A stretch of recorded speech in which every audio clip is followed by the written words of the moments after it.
జగద్గురుభ్యో నమ. జగద్గురు శ్రీమద్ విరాట్ పోతులూరి వీరబ్రహ్మేంద్ర స్వాముల వారి యొక్క కాళికాంబ సప్తశతిలో 690వ పద్యం మనం ఇప్పుడు తెలుసుకుందాం. స్వాముల వారు ఈ యొక్క పద్యంలో బ్రతుకు, జీవితం వీటి గురించి స్పష్టంగా స్వాముల వారు తెలియజేస్తున్నారు. బ్రతుకు మొలకలెత్తు ప్రకృతిని దర్శింప, బ్రతుకు గతుకులకు నిరాశపడిన, బ్రతుకు చివికి పోవు పరమాత్ము దర్శింప, కాళికాంబ హంస కాళికాంబ.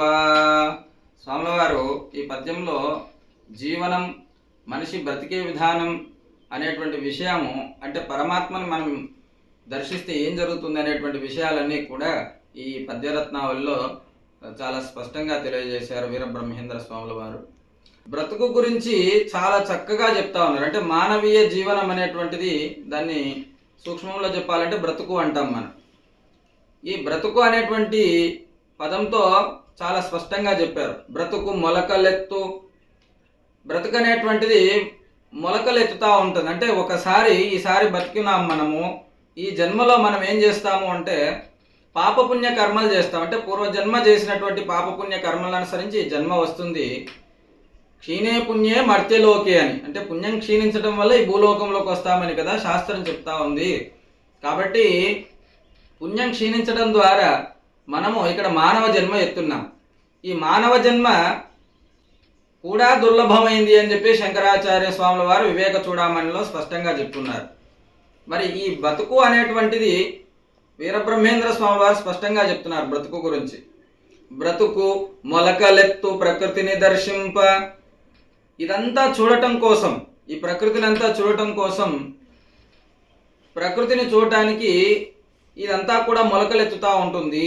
అంటే మనము ఈ పాపపుణ్య కర్మలను అనుసరించి మనం జన్మలెత్తుతూ ఉంటాము అని చెప్పేసి వీరబ్రహ్మేంద్ర స్వాముల వారు సూక్ష్మంగా చెప్తా ఉన్నారు.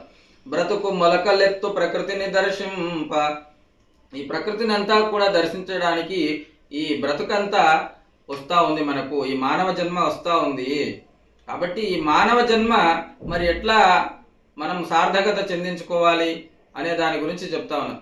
బ్రతుకు, ఈ బ్రతుకు గతుకులు అంటే ఎప్పుడూ కూడా గుంతలు మిట్టలుగా, తర్వాత అతుకులతులుగా, అంటే ఒకసారి జననం వచ్చి మరి ఇంకొకసారి దానికి ఇంకొక అతుకు పడుతుంది అనమాట. అంటే ఇక్కడ చేసే పాపపుణ్య కర్మలను అనుసరించి మళ్ళీ జన్మ ఏర్పడుతుంది, అక్కడ చేసే పాపపుణ్య కర్మలను అనుసరించి మళ్ళీ జన్మ ఏర్పడుతుంది. కాబట్టి ఈ గతుకులు అనేటువంటివి ఏర్పడతా ఉన్నాయి. కాబట్టి ఈ గతుకులు లేనటువంటి జీవితాన్ని మనం తయారు చేసుకోవాలి. బ్రతుకు చివికి పోవు పరమాత్ము దర్శింప, ఈ బ్రతుకు గతుకులన్నీ కూడా పోవాలి అంటే మనము పరమాత్మను దర్శిస్తే ఈ బ్రతుకు అనేటువంటి చివికిపోతుంది, మొత్తం ఏమీ లేకుండా మళ్ళీ పుట్టేటటువంటి అవకాశం రాదు. దానికి ఉదాహరణ చెప్తారు. ఏగి నా గింజలు భూమి మొలకెత్తునా ఎన్నాడైనా, పుట్టబోవుగా మళ్ళీ జన్మమున. తత్వచింతనలో స్పష్టంగా చెప్తా ఉన్నారు తాత్వికులు.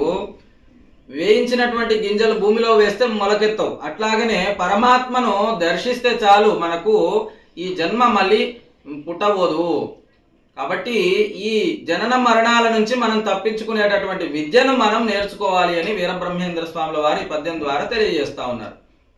కాబట్టి మనం గురువుల వద్దకు వెళ్ళి ఈ జననము మరణము లేనటువంటి విద్యను మనం అభ్యాసం చేయాలి.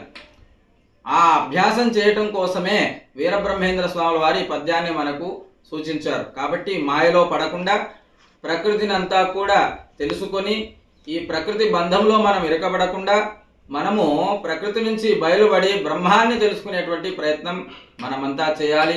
జగద్గురు వీరబ్రహ్మేంద్ర స్వాముల వారి బాటలో మనమంతా నడవాలి. స్వామివారి అనుగ్రహాన్ని మనమంతా పొందాలి అని తెలియజేస్తూ మంగళం మహత్.